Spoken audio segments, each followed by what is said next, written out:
All right, well, I think we'll get started. The good news is I think our visitors have brought the wonderful weather, and the bad news is I think a lot of people are enjoying it. We were supposed to have a full house, but we're going to have a great conversation with this more intimate audience. So good afternoon, everyone. I'm Elizabeth Smith. I'm the Dean of the Faculty of Arts and Sciences, and along with Christy Clemens, we are co-directors of the Dialogue Project here at Dartmouth. Today we're delighted to welcome Shantara McBride and Rosalind Wiseman to campus. Christy and I are going to share this introduction. I'm going to do the formal academic introduction since I'm the Dean of the Faculty. So Shantara and Rosalind are the authors of the influential 2022 book, Courageous Discomfort: How to Have Important, Brave, Life-Changing Conversations About Race and Racism, which taps into their own friendship and decades of anti-racism work. So let me tell you a little bit more about each of these accomplished leaders.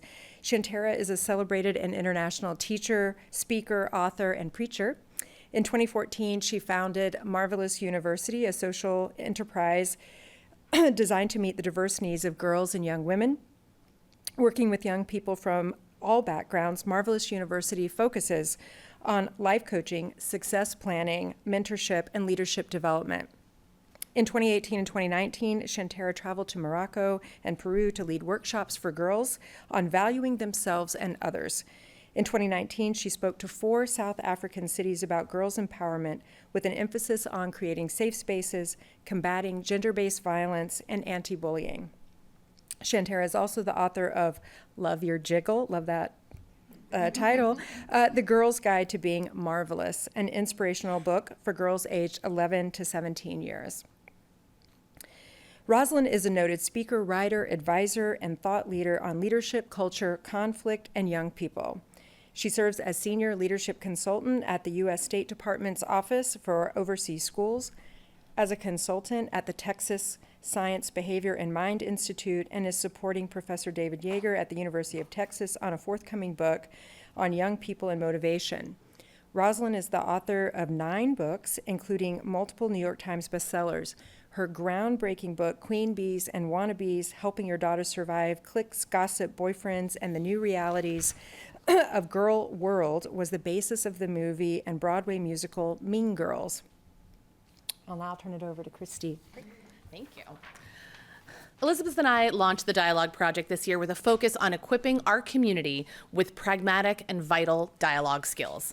Our programming builds skills in such areas as empathetic listening, managing emotions, navigating conversations, and finding points of connection, with the aim of fostering a community that cultivates the respectful exchange of ideas. Very important right now. We chose to invite Shantara and Rosalind to Dartmouth because of their commitment to helping others talk about race, confront racial biases, and become better advocates. At the end of our session today, you'll have the opportunity to ask questions of these 2 amazing women. We also have their book, Courageous Discomfort, outside for you to please take with you to get it signed. It's really a fantastic book that brings critical skills right to the forefront and makes it real for you. It's our hope that Shantara and Rosalind's insight will help each of us navigate difficult moments so we can foster more meaningful relationships and an even stronger campus community. Thanks for being here, and please join me in welcoming Shantara McBride and Rosalind Wiseman. Thank you.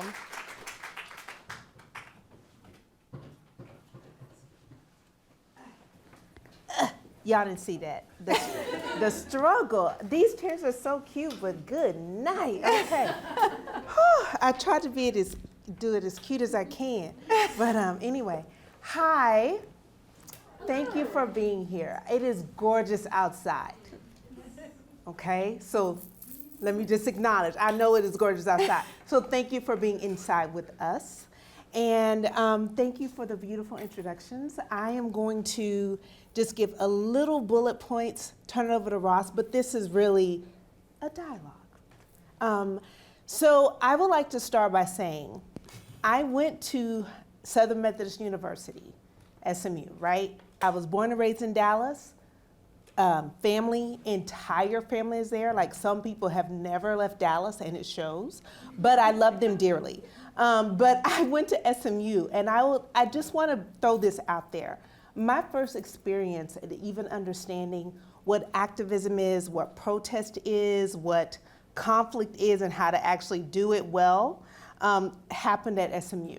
My first year, I went in as a vocal major, so I was supposed to sing opera. Hated it because I went to a regular public high school, and so we didn't do history and theory and all the other kind of stuff, and that's what we had to do at SMU. Did not enjoy it. But I also was the only Black music major my freshman year. So music, so that's voice and instrument. So you know how you walk into a room much like this and you look for somebody or something that looks like you, so you scan the room, and I'm like, oh no, I am by myself. I remember going to the dean of music at that time and saying, like, I'm really struggling. Because you know, as a student, they come to you and they're looking for you to have that encouraging, motivational thing at the end. Y'all, this dean had my name on a Post-it. And after I finished pouring up my heart, like, I'm really struggling, and I'm really, and just tears at the appropriate time and all that kind of stuff. And so he had my name on the post and said, McBride, is? I was like, yes, because I was ready to receive, right, the encouragement.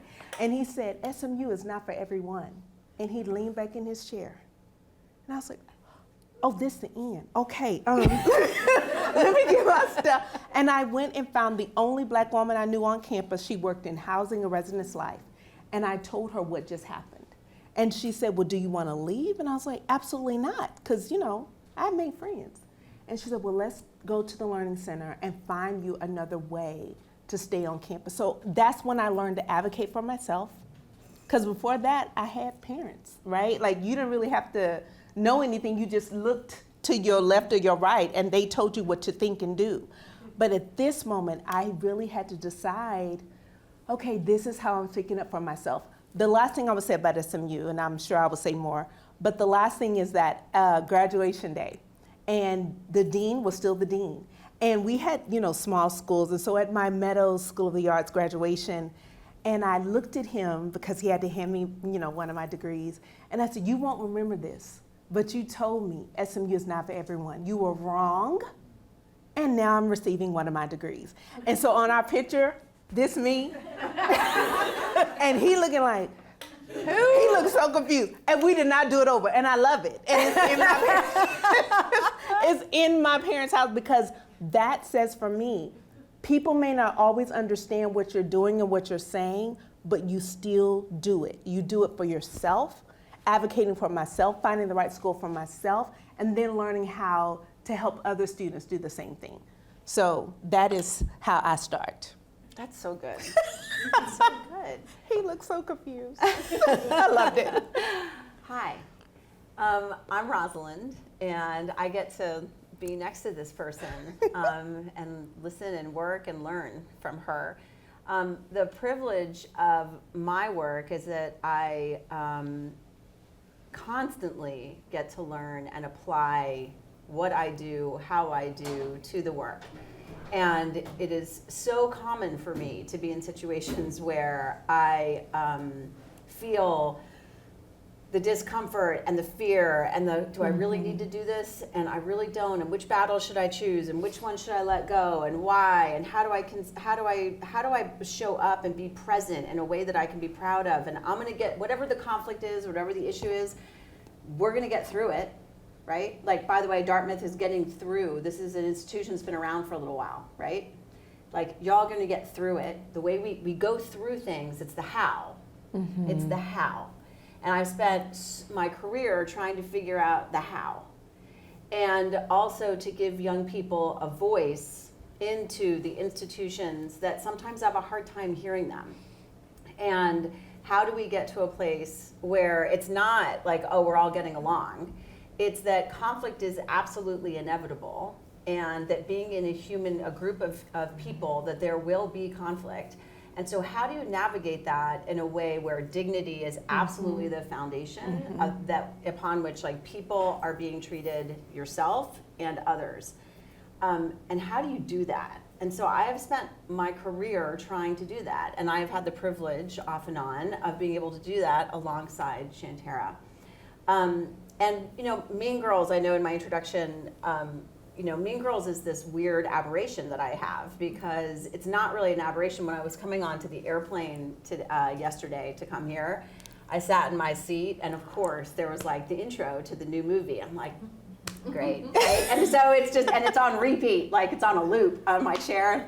I cannot get away from this thing. And so it's weird to have, really quite odd, to have something that you did be the start of something that is so much a part of the zeitgeist.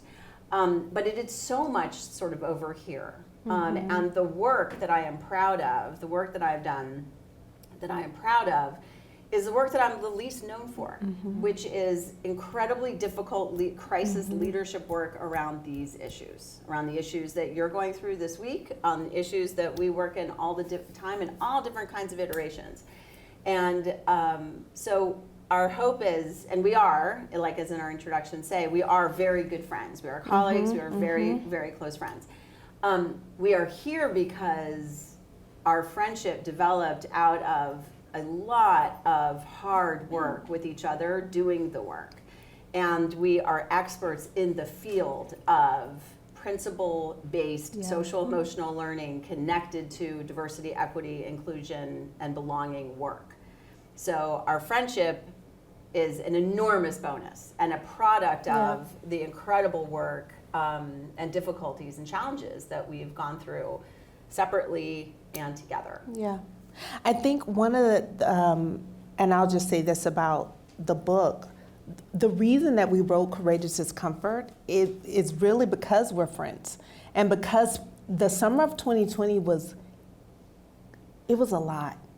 And it was, I mean, seeing unarmed Black people be killed, and I mean, it was a lot. And I do a lot, I'm part of the United Methodist Church, do a lot of work with United Methodist Church, and well-intentioned, well-meaning people kept calling me and asking me things like, how do you feel?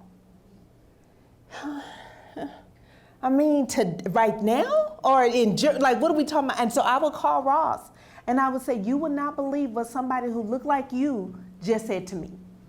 Because I needed my humanity validated, and I also needed sometimes my disgust, my anger, my frustration of not wanting to answer this question, or if I don't answer it the right way, what will that do? You know, because I felt like at certain times, at certain moments, I was a spokesperson, you know, and so if I don't say this right, like that person is going to say, well, I talked to Shantara and she said that she feels okay, so you too must feel okay. And so the anxiety of like, okay, if I don't say this right, like what is it going to mean? Because my individualism, it didn't seem to matter. And so being able to talk to a friend and say, this is why I'm irritated, and not that we have the same faith experience, you know, so she wasn't like, well, you know, the Bible says, it was like, oh, that's stupid. Or how can this? So I appreciated it.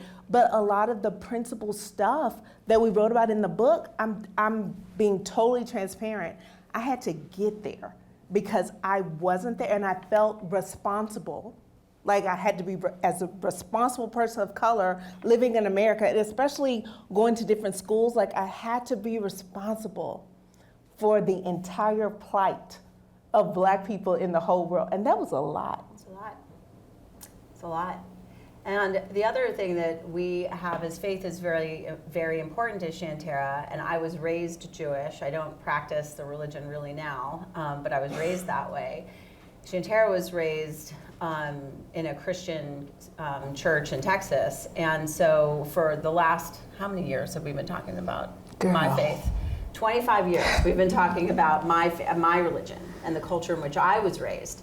So this has been a two-way dialogue on all different kinds of things for a long time. And now actually one of the things that I do of the time of my, you know, how I spend my work time is I travel around the world, as was in my introduction, of working for the Office of Overseas Schools. And so I have the privilege and opportunity to learn how the work of diversity, equity, inclusion plays out in different cultures.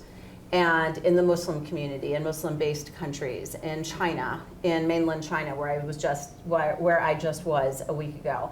And so it's an incredible opportunity to have written this book and then to go out into the world, truly out into the world, and see how the rest of the world is integrating and responding to the way in which we talk about these issues, which is really different. Yes. Really, really different.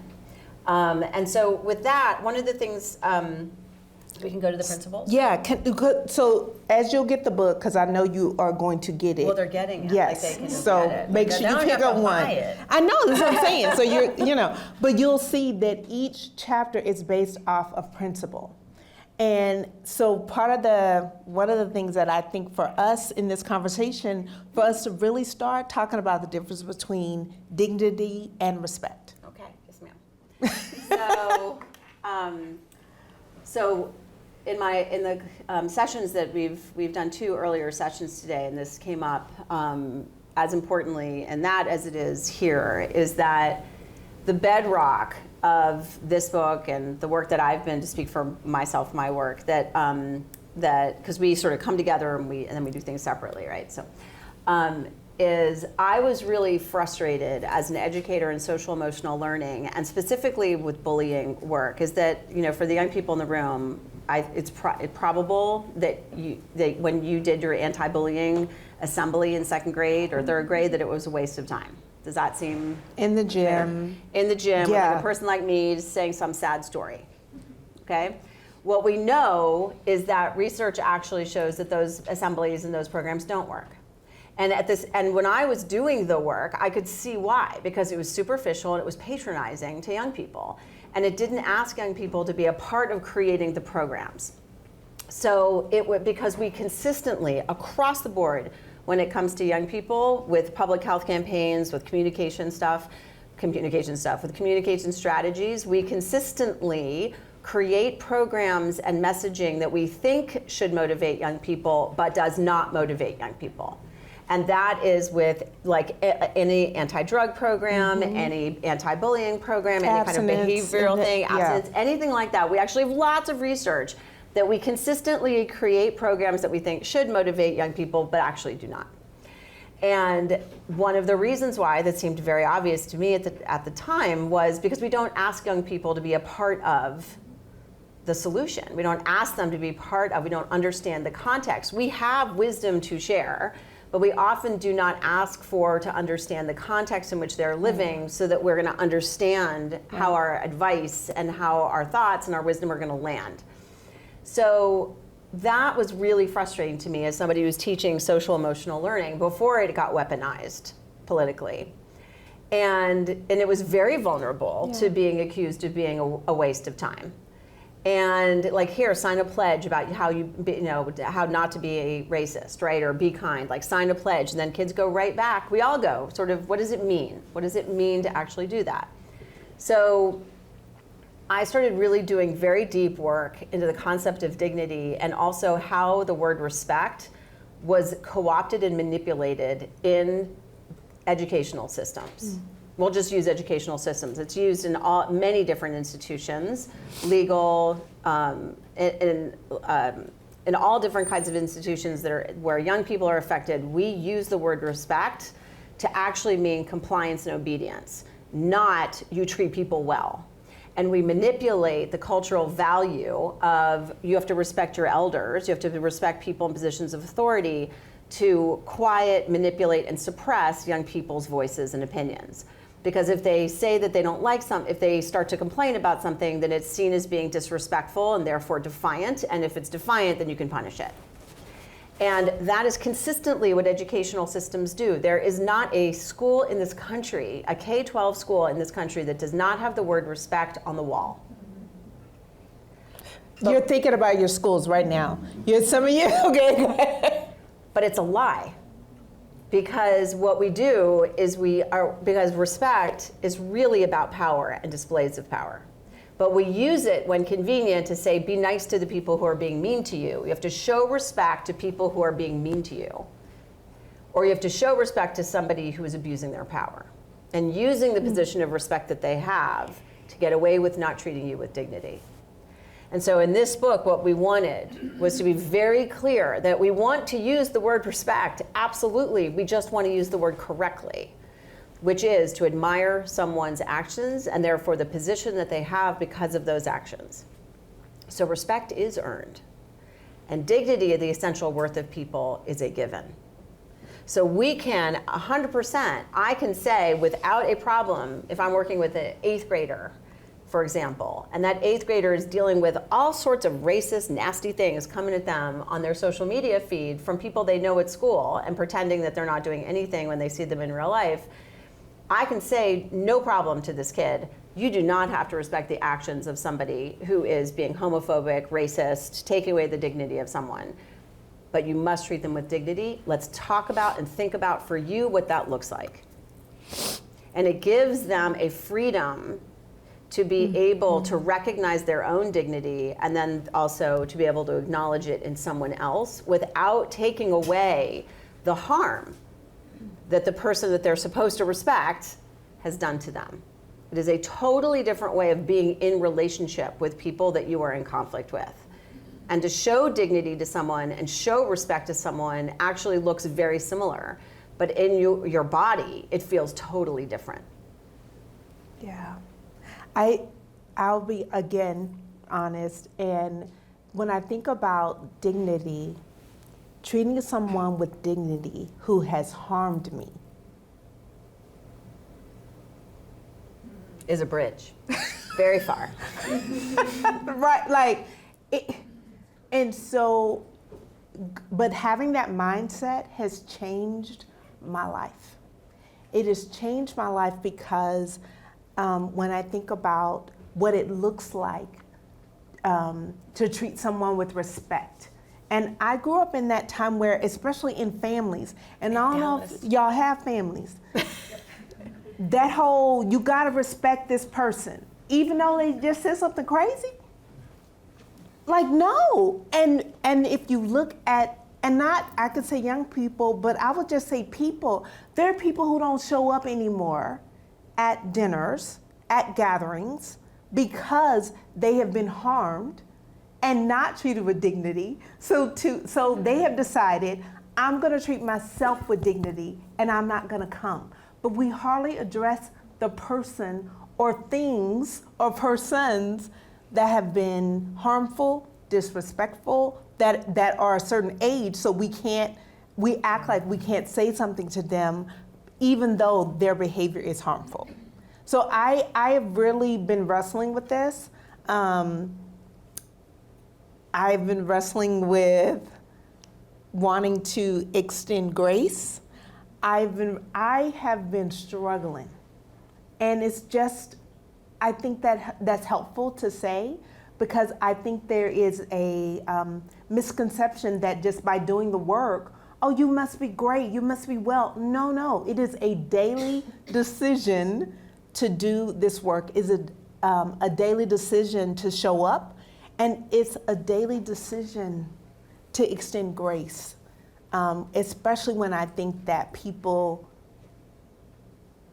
haven't earned it. No, what's hard for me is, actually I didn't realize this until this very moment.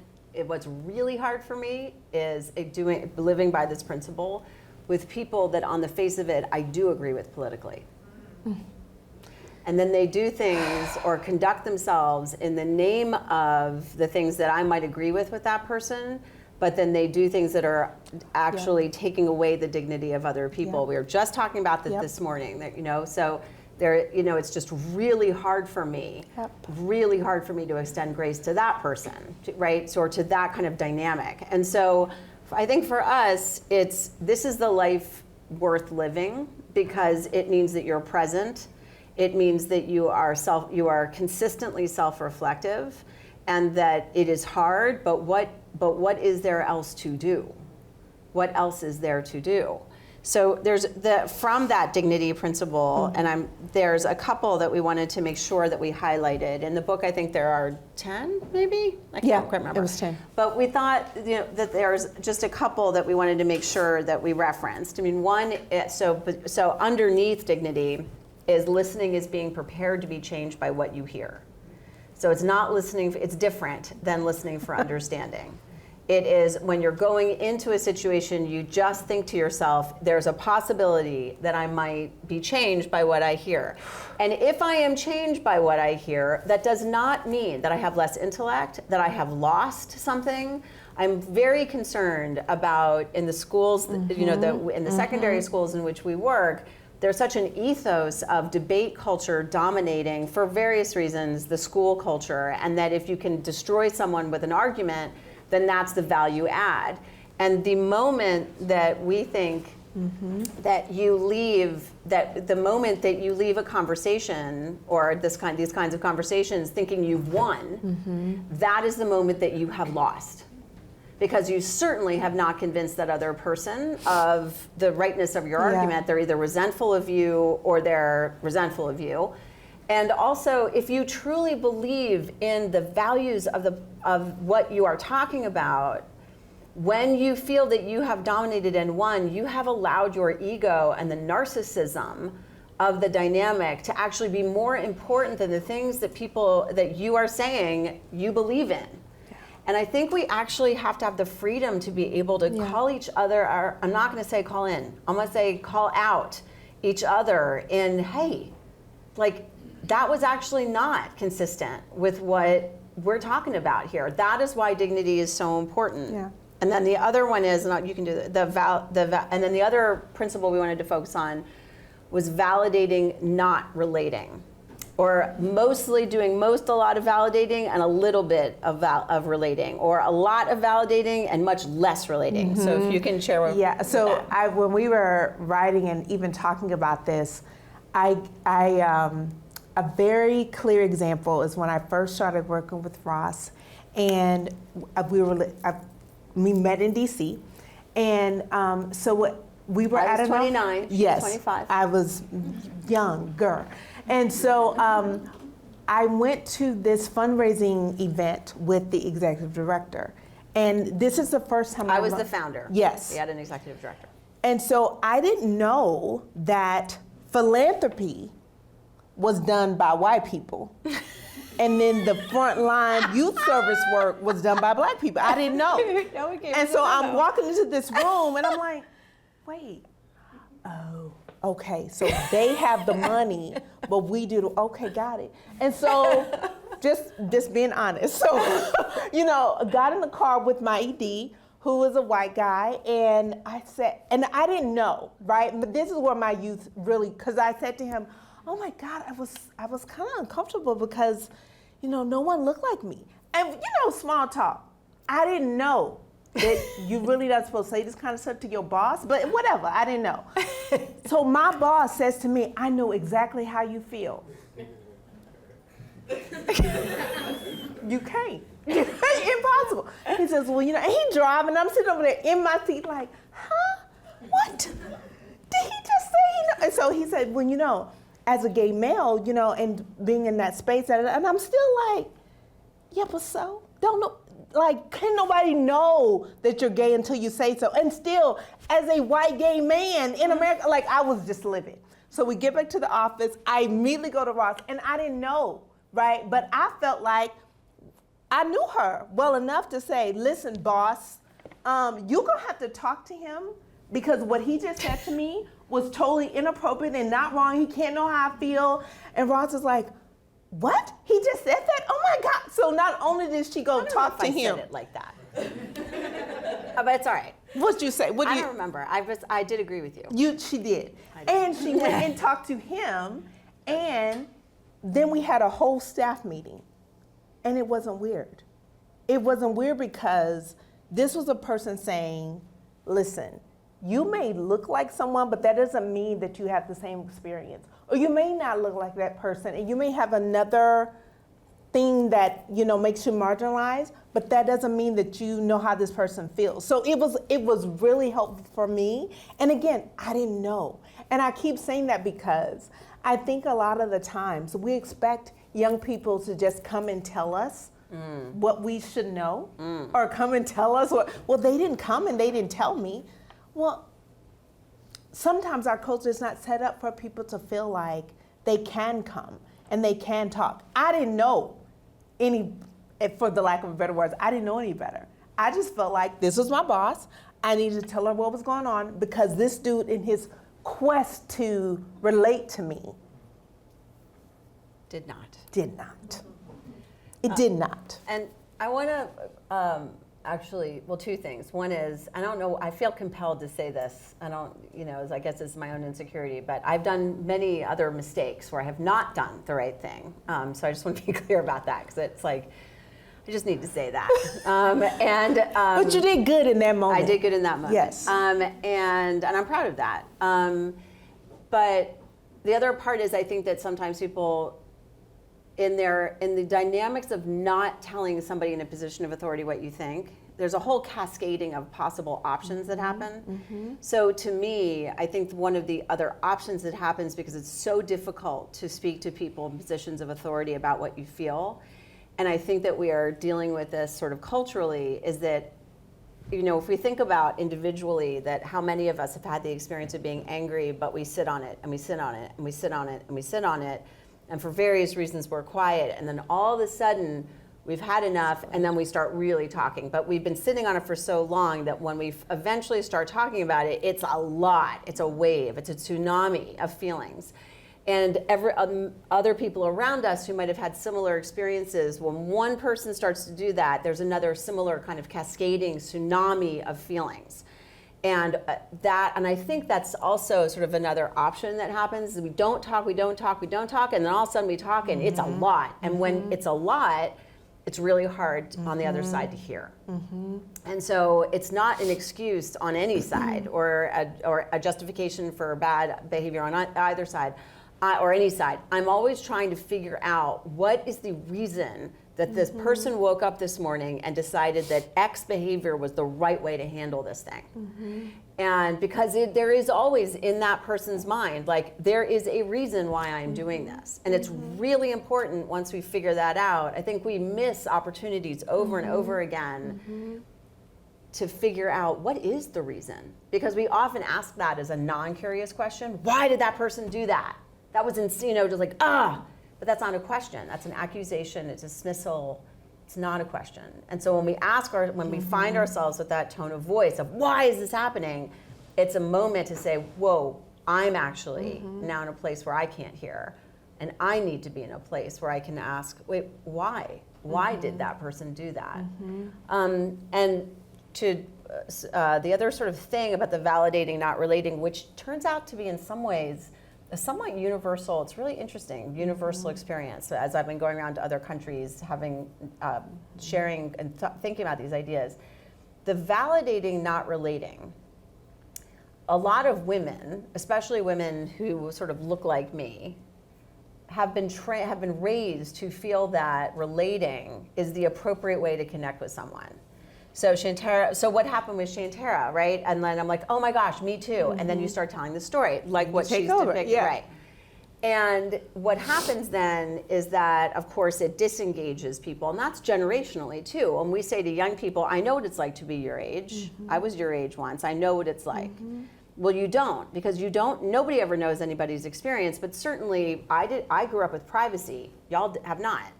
So it is just on that fundamental issue of there is no privacy, or you have to really curate your privacy as a young person. Let me say it to you that way. You literally have to curate your privacy today, whereas that was a default right that we had. So we don't know what it's like to be them. We need to say, actually, I don't know what it's like to be you. I'd like to know if you trust me, if I've earned your trust, please tell me. But there's this thing of, I know what it's like to be you. And so it's really important, I think, as a cultural value of redirect or reframe to say, to do mostly validating and a little bit of relating to people who are different than us. And if we have a moment, like if I have that moment with Shantara where I say, oh, I know what it's like, and I start talking, to be mindful enough to be able to pause and say, wait, I gotta pause right now. I gotta check myself. I actually don't know what it's like to be you. I'm sorry. If you trust me, I'd like to know. And it's not something where you got to listen to some 5-hour HR documentary training. This is not this. Like, people are going to these trainings that are like, people are you kidding me? I have 5,000 emails. It is just Yeah. this right there. It is 3 minutes of, I need to pause. I need to, if you trust me, I'd like to hear. Right? Yeah. And just settle. And I don't have to have Shantae, I can do the expectations thing. And Shantae doesn't have to say, thank you so much for being so understanding. Shantae does not have to do anything. She, in fact, can just go, okay. And I can say, okay. I don't need her to thank me. I don't need You know that happens, right? Where someone will, spill their guts and then say, oh my God, thank you so much for sharing, or thank you so much for listening. And if that's not said, then, well, this brings me to another question I have for y'all. So you write it down and we can talk about it later, but also this idea of being heard. And usually the idea of being heard means you do what I said. That shows me that you heard me. which is very parent kind of child thing. And then so it's like, but I hear you. I don't agree with you, or I'm not going to do that, but I heard you. And so a lot of the times it's this, as a person of color, as a woman, I feel like if I don't say thank you so much, or that was really great, then that, again, that power dynamic, like if I don't do this, what's going to happen next? Or will this person do it again? Or have they actually heard me? Or so all of that goes in. Or I can just say, good talk.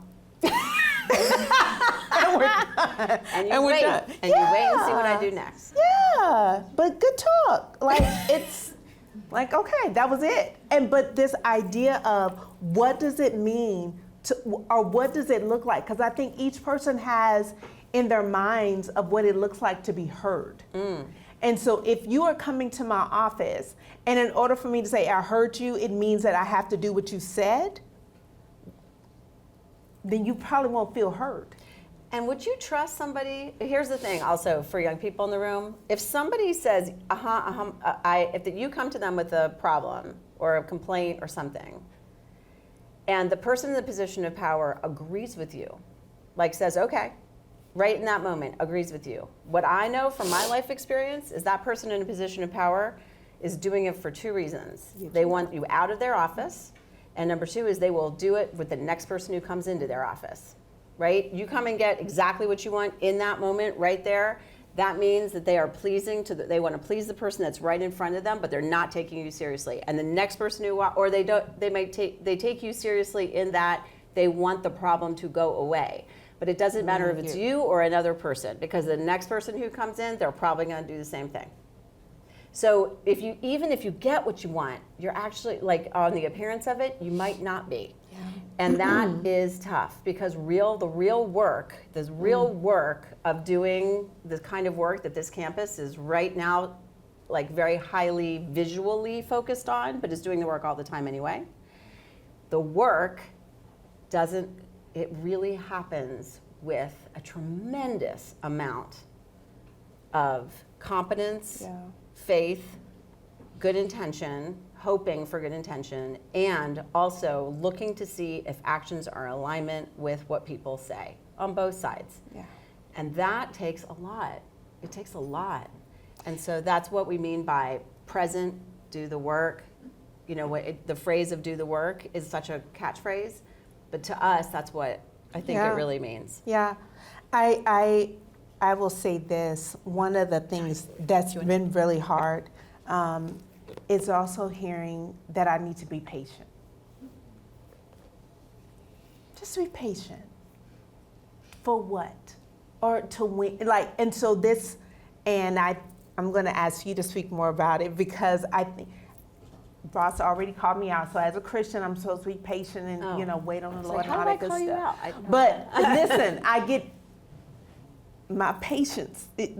So if I pay attention to who's telling me to be patient, if I pay attention to the system that is telling me to be patient, if I even look at why I need to be patient, and I think of. I think it was Dr. King who, like after the marches, and he said something about how he said, I feel like I'm bringing them to get to the table, but they're going to get slaughtered because the system really hadn't changed. And the system didn't even want to change. It was really like, let's appease them and let's give them this little thing. But we're not really gonna change. So when people say be patient, when we're telling students to be patient, when we're telling people, our colleagues, to be patient, we also need to say or understand that the word for me right now, it's been really triggering to hear be patient, because there is no timeline, and that there are no steps that I see, because there's no transparency to when, patient for how long, and what you're gonna do when I'm no longer patient. So can you talk about sure. patience? So I think we were talking about this, and we talk about these things all the time, by the Yes. way, like all the time, and so we were talking about this like weeks ago. Yeah. When we first, weeks Because ago. we're better on the calendar. This is not like, we didn't just get a call the other day and like, girl, can you come? No, we've been on the calendar. So we're talking about this and how words have such different meaning for people, and that we have to be curious about when somebody reacts poorly to a word like patience, that we got to get real curious real fast about what does that mean? What does that mean for you? Because it could be so different than it is for me. And so when we were talking about this, what I think is really important is to have that moment of curiosity. And then the second part is to understand the context of the specific, the history of this person, of like why there would be a legacy around that word, but also a specific context they might have, might be not really tolerant of hearing that word. But the other part then is, because Shantara and I are very much about the how, is okay, well then how? How do you know? What does it mean to actually be patient? You're working with, we have worked, both of us, in institutions our entire careers. We have both worked. She has worked in the church for decades. So, and we both I work for the State Department I work a lot with the State Department. That's a somewhat large institution. So we've worked in schools, we've worked in institutions, we believe in working in institutions. Yes. And so how do you know when the work you're doing in an institution, when you're trying to affect change, is worthwhile, and somebody in the position of power that you are working with is taking you seriously, so that your patience might be worthwhile, and that your patience is a solid investment, that you're not being made a fool of, for example, or you're not being tokenized, you are not being tokenized. Another example. And so we were really talking about this, about coming to your community, of what does that look like. And it really, I think, correct me if I get this wrong, but the way in which we sort of came down to it is that in our work with people in positions of power, that that you need to identify together action, like concrete action steps, and also have two things: an understanding that the person in a position of power might have real constraints and limitations on them that they cannot share with you. And that is not something of bad integrity. It is about literally having constraints that they cannot share for whatever reason. And there has to be, unless you actually have yourself, you have actual evidence that this person really does not mean well, that to give them the benefit of the doubt in your work with them because of this constraint stuff. I have worked side by side with so many people in positions of power who are not able to do the things to the extent that they want to because of constraints that they can never tell the people that are so angry with them and are free to sort of create all sorts of stories about their malfeasance, or they don't care, lack of integrity, things like that. So it's so important to be able to identify reasonable expectations that both sides can agree on, and then be able to have a deadline of when are these things going to happen. And if they don't happen, then that is where the person in a position of privilege, who is sort of in charge of that calendar, if they have said that they're going to do something but it can't happen at a certain time, it is their responsibility Yeah. to share with other people. It's not going to happen, and here are the reasons why, because it is literally a show of respect to the other side's work and their leap of faith in working with you. So we have to get to this point. Otherwise, what happens, and especially in small communities like this one, is that the kinds of narratives swirl. And if literally, God forbid, like the outside world decides, for example, that Dartmouth X, Y, and Z, because the outside community can have an undue influence on how the people within the community try and repair with each other. And that is not treating you all with dignity. That is not okay. That is what you fight for in repairing your village. So that, for me, is like when we're thinking about alignment, it is looking at the people in positions of power, with people who are advocating for change, identifying concrete steps, being able to align goals with that, and if there is variation on that, which will happen, then there is transparency enough to be able to understand what the constraints and limitations have created and changed. So for us, that is where patience is warranted. Is that, did I? Yes. Okay. But I think we're going to do Q&A, but I think it's important for us to recognize who gets to ask for patience, who uses that word, because usually the person in positions of power and leadership are the ones who are asking people who are marginalized to be patient. And so there is a lack of trust. There is a huge lack of trust in just our world right now. And so when someone is telling me to be patient and I'm looking at them in their positions of power and comfort and money, and you have the audacity to tell me to be patient, no. I can't say, because I love Jesus, but no. But I think that transparency is not being said out loud. And I also think that what's not being said out loud is people like conflict. Right? People not involved in conflict love watching conflict. You're actually in it, you're like, this is exhausting. They love seeing it. And I'm thinking of a rap battle, a hip hop battle that's going on right now.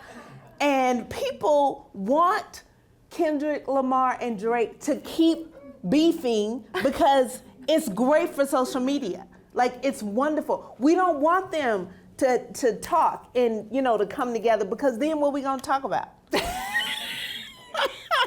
Right? Like, even though Kendrick won 3 songs ago, like, he's thinking, okay, he still has to, they have to keep this going on because people on the outside love seeing the conflict. They don't want to be a part of it. They just want to talk about you bad.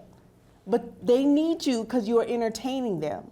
And so they don't want us to actually heal. Right. They don't want us to come together and have really hard conversations and hard dialogue. They don't want, people on the outside don't want, and oh my goodness, us being together and talking, and we wrote a book together, and no, there's supposed to be conflict, because how are y'all doing this? We're like, well, this is the work, this is important. But because people feed off of conflict and division, they don't want solutions. They want the conflict. I think because entertainment is humiliating and embarrassing others. Yeah. That is the cultural value. And so dignity and all the things that we've been talking about is literally in opposition to. Entertainment is not the embarrassment and humiliation of others. All right. What questions? Yeah. Any thoughts, concerns, or comments that we've said? We should drop that mic. Yeah. You can ask us anything, really, truly, it's really not a problem. Make me run up these stairs. Okay. I feel like this is going to be a Hello. side question. Yeah, no. Thank you so much for coming to speak to us today. Okay, go ahead. We have AKA in the house, right here and right there. Okay. Okay, go ahead. So I have, it's a two-parter question. So when engaging in these conversations and dialogue with people in power, or like your boss or your manager or whatever, and you're engaging in these negotiations and sort of forming a sort of compromise, how do you compromise without losing your dignity in a process? And then my second part is that when you're trying to be transparent, how are you, in the face of conflict, how should we go about being transparent in a way that that we don't impact our reputation? That's a great question. Since it's AKA, I think I you should go know, first. but yes, great question. there's a rule there somewhere, I know. right? Okay. The dignity piece is very important to me, and keeping my own dignity.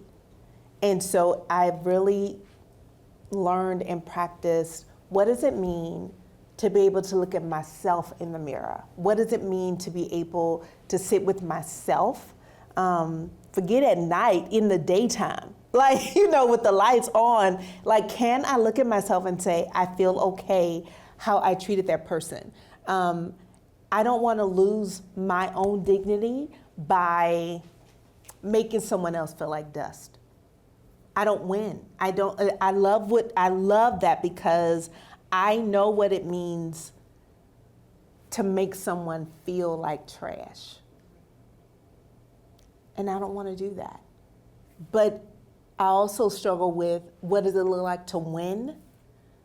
And winning means that person has to agree with me, at least do what I say. But that doesn't always happen. But if I can still look at myself, and I have to know what's important to me, I have to know my own values, I have to know what's important to me, so that I can say what I need to say to someone who may not agree with me. And the second question was really good, but I can't quite remember it. Yes. It was it was really good, but it was complicated, so I can't. Okay, if you could remind me. No, that it's like would when be we were great. talking about being transparent, how do we do so, especially in the face of conflict, how we do so without ruining our reputations? Right. What do you mean by? And by like reputation, meaning like, especially when you're when someone else is in a position of power, like they can easily go to someone else in a position of power and be like, don't talk to them. They're being like defiant. They're being difficult. like difficult, and like, especially in like fields that maybe like you, especially like as a marginalized person and like as a Black woman in like predominantly white spaces, like they can talk. And so like they can go from one person to the other and be like, oh, I know this person, they said this about you because you being defiant or being argumentative, but really I was just trying to be transparent. So how do you do so in a way in those conflicting situations without ruining that reputation? So what I do in situations where I'm concerned about those kinds of dynamics is I very much have written correspondence to that person that reinforces and reiterates the things that we discussed person to person. I think that's professional anyway with things that are difficult, but I'm also doing it for that reason. And when I meet with other people that you're talking about, like the ecosystem, basically, of the other person, I'm never going to talk badly about that person. Okay. I am going to say, hey, I just want you to know, because we have this job, this whatever in common, or my responsibilities are in some way related to yours. I want you to know what my experience has been, not with this one person, not that, but here's my experience. And I want you to know, so that there's no surprises, there's no, so you're showing, and it's legitimate, and I'm not lying when I do this. I'm not doing it for I'm not being duplicitous, is that I'm saying, I want you to understand what my experience is. And in doing so, in sharing your experience, you are sharing your experience. So you're doing the written thing to the person who's in that position of power, and you're reinforcing it with their colleagues. But it's really about, in a way, it's like putting more specifics to, I'm treating myself with dignity, so that you are clear with other people are as clear as you can be in informing them about what your experience is. And then I think that means that you're controlling the narrative as much as you possibly can. Yeah. As much as you possibly can. I was thinking the other day, I have often said, gosh, I hope my integrity speaks for itself, because I can't always defend myself, or I can't always go around and say, hey, I know they probably said this about me. It's Yeah, not you can't, true. right. Or it is. Or, you know. But I have often been in a position where I get to say to myself, gosh, I hope my integrity and my character speaks for itself when I'm not in the room. No. But then you got to write the little email. Yeah. Yes. Yes. Yes. Absolutely. See, I have a boss. See, I'm learning. See, it's like I have a boss. You see I what was I'm thinking saying? about you, I yeah. know. It's what I'm saying. Thank you so much for doing all of this, and I really learned a lot. Just to give you some context, I'm a teacher at a boarding school not far from here. Sorry. I'm the assistant dean of students, and I'm in charge of the programming around a lot of the issues you talked about today, which I've taken extensive notes on. My biggest challenge, because I don't have it per se in the organization that I work with, as far as an employee. I'm the only African American male at my school. It's an all-boys school. Some of you may know if you're from the area. I'm not going to say too much about the school because I almost have to asked you which critique one, it, but so I I don't want was to like, speak too yeah, much. Actually did ask, but it was Not real loud. quiet. It was You so didn't hear. low. Yeah. Then I was Yeah. like, never mind. Yeah. I don't want to speak too much about the probably name. worked there at some Yeah. But I'm in charge of these 14 black boys, and we have a group called BSU. They used to be called Name of the group. school. Yeah.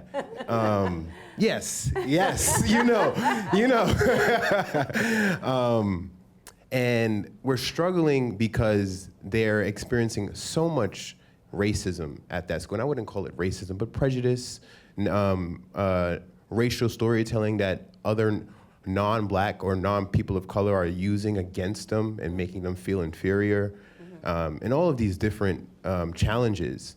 And we recently had a meeting with someone in leadership. I won't say who, but someone in leadership. And the boys are always, I have a few very advocating Jamaican boys who are very vocal. They're like, I don't ever experience this in my country. What do I have to do this here? And they said, why can't you just expel or suspend some of these kids who are saying racist language? And the leadership responded, why can't you understand them more, right? And not only that, he said, and I'm not trying to put him on the spot because I don't want to put him on the spot, but it's something I'm dealing with and I'm having to grapple with. He also responded saying that I was once that white kid who used that word. I understand them. Why can't you understand them? He was doing the weird, validating, not relating. Weird. And Exactly. be patient. And be paid. Yeah, he was doing lots of these things. Yeah. So he too will be the head of school. No, go ahead. Yeah. my So your question questions really is around what I'm going to do for next year. Because I have to be very strategic. Because I'm going to be I'm in a position of power now, and how you spoke about how do you co-create programming with the students? Because I'm going to be in charge of that portion of it because I can really relate to the students in a lot of different ways, and they work with me very well. So that's kind of my question around if you can go a little bit more in depth in how to co-create programming with students around things of hate speech, drugs, all of those topics that are super charged to talk about. Yeah, thank you. Well, I mean, the easy answer is we give them like a lesson plan from that I have, right? How do you wanna- yeah. But is I there- think that's You great. think that, okay. So easy answer right now, I'm also mindful of the time, and if people have, other questions too, I don't know, I will obviously leave it to you all, is, so I have lesson plans that I can give you and happy to give them to you of literally how to co-create, how we co-created all different kinds of things with young people. But I think, because I'm in the position to do this a lot, is that I do think that there has to be, you do the co-created things with young people on issues of race and all different kinds of discrimination, bigotry. Dignity is so important on this issue because kids will say, I've got to get respect. Before I give you respect, you gotta earn my respect before I get respect. That whole thing, right? You've got to address that, which dignity and the respect conversation do. But I do think that there is a very important moment for somebody who is not black to get up in front of these boys, in front of this, and say, the N-word is not your word. And if you are invested in that word, we're going to go through a process of why. Why is this something, of all the words in the world, that you are invested in?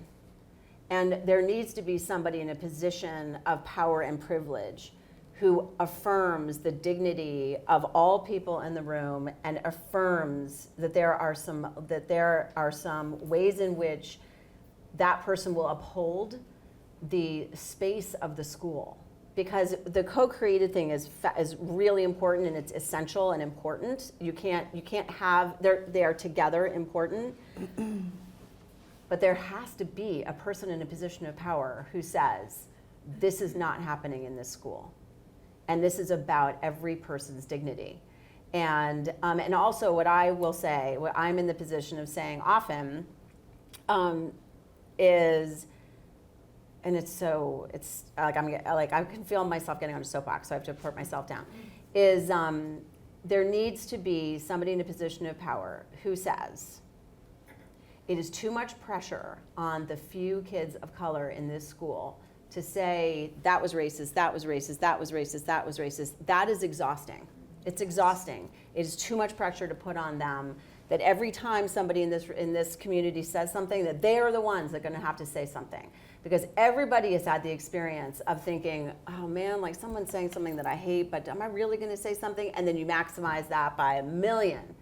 So I am telling you in my position of power that when we use words that have a history, when we use words in this community that have a history of demeaning other people, demeaning people based on that word, that is not going to be said. If there are people within the community who are going to say that, we're going to have another discussion about that, and that's another discussion we're going to have. But in this public space of this school, we are not using words that have a history of demeaning other people. And if you have some problems with that, young men who, whatever, you need to do your history, and then you are going to set up a time to discuss this with me. Look, what is mutual and convenient time? I'm available at 5 o'clock on Thursday. Start putting together your persuasion paper now. I am ready. I look forward to that opportunity. But we're not doing it in a public space right now. So I do think there needs to be a public display of what I would call generous authority. Yeah. What if And I'll give you the lesson plans. What if the person in authority doesn't understand? I want to be mindful of people's time. I know. Can we talk to you about that afterwards? Okay. But I only say that because I don't want to. I was at a school and my head of school was extremely racist, bigoted, whatever, all the words, all the things, and did not understand why I was offended by the language. And I'm like, are you kidding me? But I also now had to think about, there was a board of trustees, there were parents, there were people. So yes, I still think this person may be a jerk, but I'm also in the spot now of being removed, of being able to look at the other people at the table. And I think for so often we didn't get a chance to think about or talk about the other people that may have influenced his thought or agree with him, right? So it was way bigger than just this one person. And I think for so often, I got caught up in just a person instead of looking at there's a whole system. Yeah. There's a whole, and no one talks about the systems. And that's why when we talk about systemic racism, when we talk about that, it's way bigger than one person. One head of school. It's way bigger. But I don't think we spend or take the time, especially with our students, with our family members, to understand there are systems behind all of this, which is why we work in systems. Yeah. Happy to give you the resources. Excellent. Yes. Thank you so much. If everybody could please join me in thanking Rosalind and Shantara. I'm going to put your contact info You just slide. read my mind. I had to make my way back down you. here. There we go. Oh, thank you. Thank you, thank you. You truly read my mind. There we go. Thank you so much. And again, this is a moment in time, and I'm so grateful that you're here for this moment. So grateful for the wisdom and for the experiences and for the tangible how to navigate these really difficult conversations, because that's what it is. We can't opt out of the difficult conversations because they're difficult, and we have to navigate them within our own community for ourselves and not wait for somebody else or allow someone else to come in and do that for us. Absolutely. So I'm so grateful for your wisdom Absolutely. and for your time all day today. Thank you all for being here. Thank you. And we'll Thank see you you next so time. much.